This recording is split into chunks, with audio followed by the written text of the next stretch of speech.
बाकी खिलाड़ियों की वाइफ वेस्टर्न कल्चर को अपना चुकी हैं, वहीं जडेजा की वाइफ अभी भी भारतीय संस्कृति में दिखी। दोस्तों, इस पूरे ही वाक्य पर आपकी क्या राय है, नीचे कमेंट करके जरूर बताएं। दुबे, एक तस्वीर दिखाई है छत्तीसगढ़ विधानसभा का, जब ये वाली तस्वीर, ये तस्वीर दिखाई है। इसमें दो ऊपर नाम देखिए, श्रीमती सोनिया गांधी और श्री राहुल गांधी। अब आप मुझे बताइए, क्या आपको लगता है एक सांसद इनॉग्रेशन कर सकती है विधानसभा भवन का, शिलान्यास कर सकती है? मुझे जवाब दीजिए। और राहुल गांधी, एक ही परिवार के दो लोग, एक ही परिवार के दो लोग। PCR, do this right now. Rahul Gandhi, Sonia Gandhi एक ही परिवार के दो सदस्य। शिलान्यास हो रहा है नवीन विधानसभा भवन छत्तीसगढ़ का। ये दोनों, ये एक ही परिवार के दो सदस्य लेजिटिमेट है?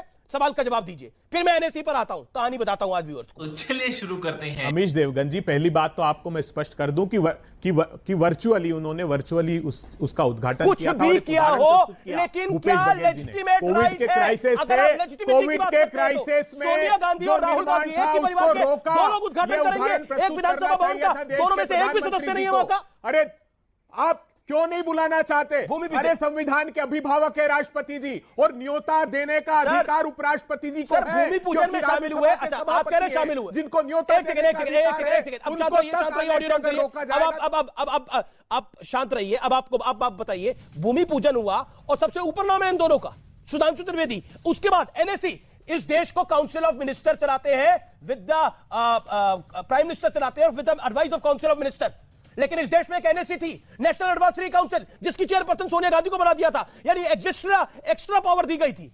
कुल मिलाकर आप देखिए, और ये लोग बात कर रहे हैं कि देखिए हम तो संविधान सम्मत बात करते हैं। Sudhanshu Trivedi, I am giving you 30 seconds. देखिए, फ्रेम में जो फोटो था बहुत साफ दिख रहा था। और एक और टेक्निकल बात कह दूं, राहुल गांधी जी और सोनिया जी दोनों छत्तीसगढ़ से सांसद नहीं थे। दूसरे राज्य का सांसद दूसरी जगह जाता है तो प्रोटोकॉल में वहां के कैबिनेट मिनिस्टर से भी नीचे हो जाता है। यहां उनका नाम गवर्नर और उससे भी ऊपर लिखा था।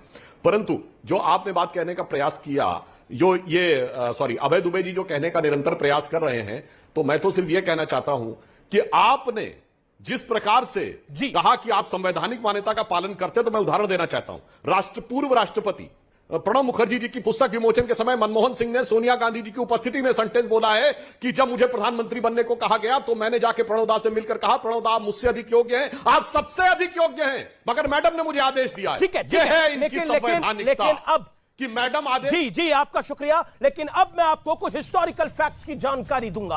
अभी मजा आएगा ना भिड़ो। मौजूदा सरकार पर विपक्ष राष्ट्रपति पद के अपमान का आरोप लगा रही है, लोकतंत्र की दुहाई दी जा रही है। यहां मैं इन नेताओं को गोस्वामी तुलसीदास जी का एक दोहा याद दिलाना चाहता हूं, पर उपदेश कुशल बहु तेरे। और यह बात मैं इसलिए कह रहा हूं, इसका अर्थ यह है और कि दूसरों को उपदेश देना बेहद आसान है, लेकिन खुद उन उपदेशों पर अमल करना बहुत कठिन होता है। इस दोहे का देश की राजनीति से क्या संबंध है, यह समझिए। अब मैं आपको इतिहास में लेकर चलता हूं। बात 1927 की है, जब पुरानी संसद का उद्घाटन किया जाना था। वाइस रॉय लॉर्ड इरविन ने उसका उद्घाटन किया, लेकिन कार्यक्रम में नेहरू जी के पिताजी मोतीलाल नेहरू समेत कांग्रेस के कई आला नेता शामिल हुए थे। इतना ही नहीं, पूरे परिसर में बड़े बड़े स्पीकर भी लगाए गए थे ताकि ब्रिटिश शासन का संदेश सबको साफ साफ सुनाई दे जाए। लेकिन आज नई संसद के उद्घाटन कार्यक्रम का पूरा विपक्ष बहिष्कार कर रहा है। व्यूअर्स, अब 1982 की बात बताता हूं। ज्ञानी जैल सिंह देश के 7वें राष्ट्रपति चुने गए। ज्ञानी जैल सिंह के उप सचिव रहे केसी सिंह ने अपनी किताब में लिखा है, शपथ लेते ही ज्ञानी जैल सिंह से राष्ट्रपति भवन के लेटर पैड पर इस्तीफा लिखवा लिया गया था। इस्तीफा लिखवाने के बाद राष्ट्रपति भवन की सारी स्टेशनरी बदल दी गई थी, ताकि कल अगर जैल सिंह पलटने की कोशिश करें तो कामयाब ना हो सके। केसी सिंह के मुताबिक कांग्रेस की प्लानिंग यह थी कि अगर 1985 में राजीव गांधी प्रधानमंत्री बने तो इंदिरा गांधी को राष्ट्रपति भवन भेज दिया जाएगा। जिन दिनों पंजाब में अलगाववाद चरम पर था, तब इंदिरा को उनके करीबियों ने यह यकीन दिला दिया था कि ज्ञानी जैल सिंह पंजाब की समस्या का बड़ा हिस्सा है। केसी सिंह इन आरोपों को सिरे से नकारते हुए लिखते हैं कि पूर्व गृह मंत्री के तौर पर जैल सिंह को अंदाजा था कि उनका टेलीफोन भी टेप किया जा रहा है। यही वजह है कि अगर उन्हें किसी मेहमान से गुप्त बात करनी होती थी तो वो भी उन्हें मुगल गार्डन में ले जाते थे। इतना ही नहीं, यह भी पता था कि किस तरह से बाकी चीजें ऑपरेट होती थी। लेकिन यहां यह कहानी खत्म नहीं होती। एनएससी का चेयरपर्सन सोनिया गांधी को बना दिया जाता है और एनएससी का चेयरपर्सन इसलिए बना दिया जाता है कि प्रधानमंत्री से ताकत उनकी बड़ी दिखाई दे। सोचिए, और ये लोग संविधान और पदों की गरिमा की बात करते हैं। देश की संसद का उद्घाटन देश का प्रधानमंत्री नहीं करेगा तो और कौन करेगा? हिंदुस्तान की संसद का उद्घाटन हिंदुस्तान का प्रधानमंत्री नहीं करेगा तो क्या पाकिस्तान? जी अल्लाह के नाम का। अरे बर्फ ठंडी पड़ी है, हम भी ठंडे बैठे हुए हैं, आपको अल्लाह के नाम पर सारा दिन यही काम रह गया हमारा। जाओ माफ करो, जाओ। अभी तो मैं घर से निकली हूँ और पहला ही जो है वो बोला माफ कर दो।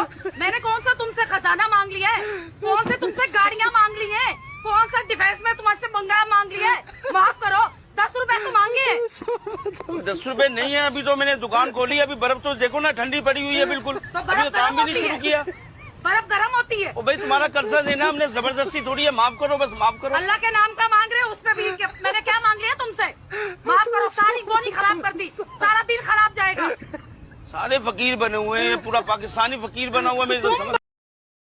एक बात पूछनी थी, जिंदा जा नहीं सकता, मुर्दा बता नहीं सकता, तो जन्नत में 72 हूरों की खोज किसने की थी? दुनिया नाम लेती है किसका?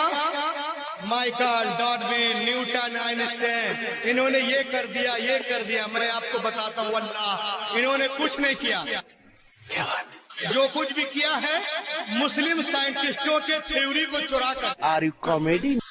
कोई बात नहीं।